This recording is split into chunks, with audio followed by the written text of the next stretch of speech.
ഇതാണ് ഗൈസ് നിങ്ങളെല്ലാവരും പറഞ്ഞത് നമ്മുടെ 10K സ്കാം. അപ്പോൾ ഒരുപാട് ആളുകൾ നമ്മളെ വീഡിയോൻ്റെ അടിയിലായാലും ഇപ്പോൾ നമ്മൾ റീസെൻ്റ്ലി ഒരു പ്രമുഖ പേജിൽ ഒരു സ്റ്റോറി കണ്ടു, 10K PC എന്ന് പറയുന്നത് ഒരു സ്കാമാണ്, അല്ലെങ്കിൽ അങ്ങനെ ഒന്നും പോസിബിൾ അല്ല എന്നുള്ളത് കണ്ടു. പക്ഷേ ഒരിക്കലും നമ്മൾ അങ്ങനെ ഒരു സംഭവം ഉദ്ദേശിച്ചിട്ടില്ല. ഇപ്പോൾ റീസെൻ്റ്ലി നമ്മളിട്ട ഒരു വീഡിയോയിലാണെങ്കിലും നമുക്ക് പറ്റിയൊരു മിസ്റ്റേക്ക് എന്ന് പറയുന്നത് നമ്മളിതിൽ കാണിച്ച ബെഞ്ച് മാർക്ക് വേറൊരു പ്രോസസ്സറും ഗ്രാഫിക്സ് കാർഡും വെച്ചിട്ടുള്ള ബെഞ്ച് മാർക്കായിരുന്നു.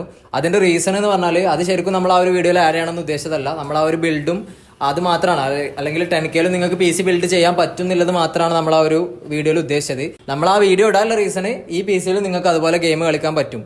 പക്ഷെ അത് നിങ്ങൾ പറഞ്ഞ പോലെ 4K 2K ആ റേഞ്ചൊന്നും അല്ല നമ്മൾ ഉദ്ദേശിച്ചത്. അങ്ങനെ ഒരു സംഭവം, അങ്ങനെ ഒരു മെസ്സേജോ നമ്മൾ ആ വീഡിയോയിൽ ഉദ്ദേശിച്ചിട്ടില്ല. നമ്മൾ ഉദ്ദേശിച്ചത് പറഞ്ഞാൽ നിങ്ങൾക്ക് നമ്മളിപ്പോൾ ഗെയിമേഴ്സാണ്. അപ്പോൾ ഏറ്റവും ബഡ്ജറ്റിൽ നിങ്ങൾക്ക് ഒരു ഗെയിമിംഗ് സ്റ്റാർട്ട് ചെയ്യാൻ, അല്ലെങ്കിൽ അത്യാവശ്യം നിങ്ങൾക്ക് കുഴപ്പമില്ലാത്ത രീതിയിൽ ഒരു 1080p ലെവലിൽ ഹൈ സെറ്റിംഗ്സ് അല്ലെങ്കിൽ മീഡിയം സെറ്റിംഗ്സിൽ ഒരു 60 FPS ഗെയിമിംഗ് പോസിബിൾ ആക്കുക എന്നുള്ളത് മാത്രമാണ് നമ്മൾ ഈ ഒരു സ്പെക്കിൽ യൂസ് ചെയ്തിട്ടുള്ളത് അല്ലെങ്കിൽ ഉദ്ദേശിച്ചത്.